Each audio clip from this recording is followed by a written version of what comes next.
मुसलमानों ने हमेशा ही विज्ञान और आधुनिक तकनीक के मामले में कई आविष्कार किए हैं। भारत को परमाणु संपन्न बनाने में सबसे अहम योगदान प्रदान करने वाले डॉक्टर APJ अब्दुल कलाम भी एक मुस्लिम ही थे। मुसलमान के शासन काल में भारत पूरी दुनिया में सोने की चिड़िया कहलाता था। मुसलमानों ने भारत में कई टेक्नोलॉजी लेकर आए। ये मुसलमान भारत न आते तो आज भारत मॉडल साइंस के क्षेत्र में बहुत पीछे रह जाता। मुसलमानों ने ही भारत में दिल्ली, आगरा जैसे कई शहर बनाए। विश्व प्रसिद्ध ताजमहल का निर्माण भी मुसलमानों ने ही करवाया था। आज हम आपको कुछ ऐसी टेक्नोलॉजी के बारे में बताएंगे जो मुसलमान ही भारत लेकर आए थे। Gun powder and artillery. Bharat में पहली बार बारूद और तोपखाने का इस्तेमाल बाबर ने सन 1526 में पानीपत के प्रथम युद्ध के दौरान किया था। इब्राहिम लोदी की सेना के खिलाफ बाबर ने तोपखाने इस्तेमाल किए थे और दिल्ली में मुगल सल्तनत की स्थापना की थी। यानी भारत में तोपखाना लाने का श्रेय बाबर को दिया जाता है। इसके बाद तो अनेकों युद्ध में आधुनिक तोपों का इस्तेमाल किया गया। भारत में पहली बार गन और पिस्टल बनाने के कारखाने की शुरुआत मुगल बादशाह औरंगजेब के शासन काल के दौरान ही हुई थी। मुसलमानों ने बारूद का आविष्कार 7वीं शताब्दी में ही कर लिया था। सन 1294-95 के दौरान हसन अल रहमान नाम के एक मुस्लिम वैज्ञानिक ने मिलिट्री टेक्नोलॉजी के ऊपर पहली किताब लिखी थी। इस किताब में रॉकेट बनाने की टेक्नोलॉजी के बारे में भी लिखा गया है। ये किताब आज भी वाशिंगटन DC के national air and space museum में रखी हुई है। टीपू सुल्तान ने पहली बार रॉकेट का आविष्कार किया था और वो भी एक मुस्लिम ही थे। और उस रॉकेट में जो बारूद इस्तेमाल किया गया था वो भी मुसलमानों ने ही इजाद किया था। आज भी बंदूकों में और आधुनिक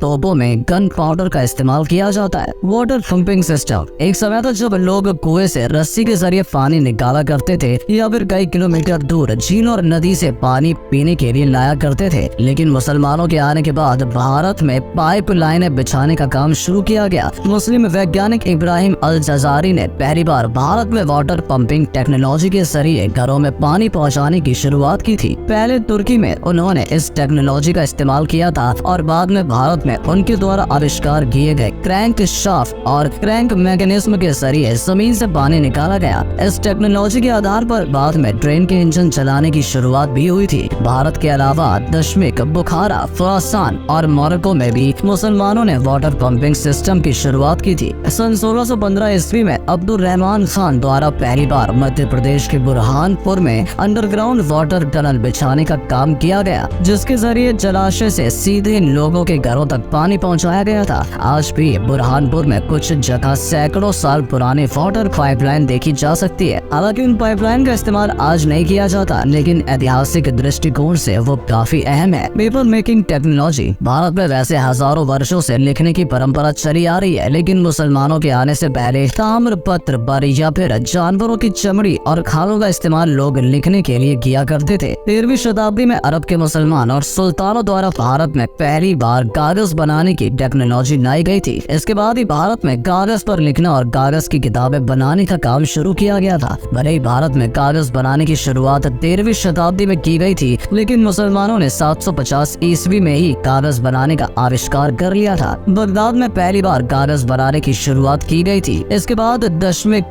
सीरिया होते हुए ये टेक्नोलॉजी यूरोपीय देशों तक पहुंची। पश्चिमी देशों में कागज बनाने की शुरुआत 12वीं शताब्दी के आसपास की गई थी। यानी मुसलमानों द्वारा कागज के आविष्कार करने के लगभग 500 सालों के बाद 17वीं शताब्दी तक पूरी दुनिया में इस्तेमाल होने वाले 80% कागज का प्रोडक्शन मुसलमानों द्वारा ही किया जाता था। इतना ही नहीं, पहली बार फाउंटेन पेन का आविष्कार भी मिस्र के एक मुसलमान शख्स द्वारा ही किया गया था। Hospital. Modern science and medicine के आधार पर दुनिया में पहला हॉस्पिटल मुसलमानों ने ही खोला था। वहीं भारत में आधुनिक हॉस्पिटल बनाने की शुरुआत सुल्तान फिरोज शाह तुगलक द्वारा कराई गई थी। हॉस्पिटल्स बनाने के लिए फिरोज शाह ने एक अलग बजट रखा हुआ था। उन्होंने भारत के सभी बड़े शहरों और कस्बों में हॉस्पिटल बनाने के निर्देश दिए थे, जिससे कि उनके साम्राज्य के दौरान किसी भी व्यक्ति को स्वास्थ्य सुविधाओं के लिए भटकना न पड़े। आर्कियोलॉजिकल सर्वे ऑफ इंडिया के मुताबिक अकबर ने फतेहपुर सीकरी, आगरा और अन्य कई शहरों में विशाल हॉस्पिटल बनवाए थे और यहाँ पर इतनी अच्छी स्वास्थ्य सुविधाएं मौजूद थी कि विदेशों से लोग इलाज करने के लिए यहाँ पर आया करते थे। मुसलमानों ने सन 706 ईस्वी में दशमिक में पहला अस्पताल खोला था, तो वही सन 872 ईस्वी में काहिरा में ऐसे हॉस्पिटल्स खोले थे जहाँ सभी प्रकार की दवाइयाँ और उपचार बिल्कुल मुफ्त थे। इसी दौरान पहली बार मरीजों का रिकॉर्ड रखने की परंपरा की शुरुआत भी की गई थी, जो आज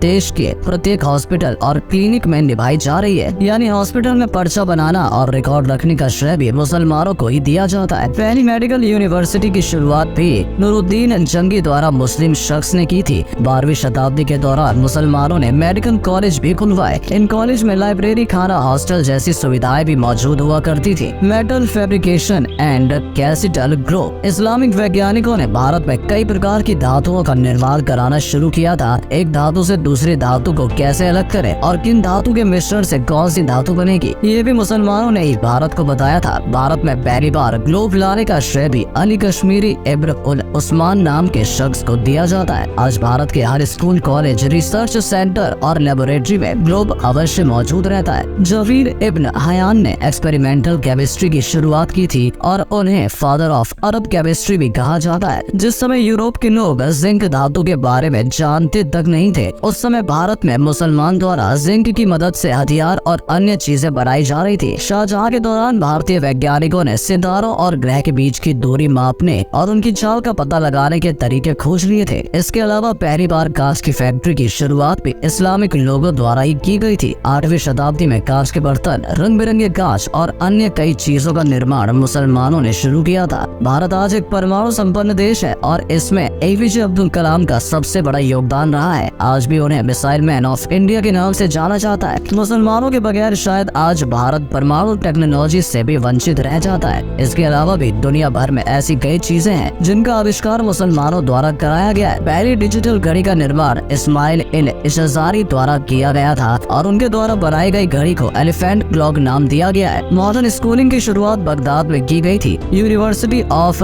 करोइन दुनिया की सबसे पुरानी यूनिवर्सिटी है जो आज भी संचालित की जा रही है। सन 859 AD में फातिमा अल फाहरी ने मोरक्को में इस यूनिवर्सिटी की शुरुआत की थी और हजारों की संख्या में आज भी स्टूडेंट्स इस यूनिवर्सिटी में शिक्षा प्राप्त कर रहे हैं। लाइब्रेरी सिस्टम की शुरुआत भी मुसलमानों के द्वारा की गई थी। मोतियाबिंद और ऑप्टिक्स की खोज का श्रेय भी मुसलमानों को दिया जाता है। आज के समय में कोई भी कंप्यूटर या इलेक्ट्रॉनिक डिवाइस एल्गोरिथम के बिना अधूरा है। इस एल्गोरिथम को खोजने वाले पर्शियन मैथमेटिशियन मोहम्मद अल ख्वारिज़मी एक मुस्लिम ही थे। इसके अलावा अलजेब्रा, डेसिमल फ्रैक्शन और ट्रिग्नोमेट्री की शुरुआत भी मुसलमानों ने ही की थी और दुनिया भर में चाव से पिया जाने वाला मीठा शरबत भी मुसलमानों ने ही पहली बार बनाया था। दोस्तों, इसके अलावा भी ढेर सारी ऐसी चीजें हैं जिनका आविष्कार मुसलमानों ने किया था और न जाने कितनी टेक्नोलॉजी मुसलमान भारत लेकर आए हैं। आज भारत जिस मुकाम पर खड़ा है, वहाँ तक पहुँचने में मुसलमानों का भी अहम योगदान रहा है। इस बारे में आपका क्या कहना है? अपने विचार हमें कमेंट करके जरूर बताएं। अगर वीडियो अच्छी लगी हो तो इसे लाइक और शेयर अवश्य करें। आज के लिए इतना ही। आपसे फिर मिलेंगे एक नई वीडियो के साथ। धन्यवाद।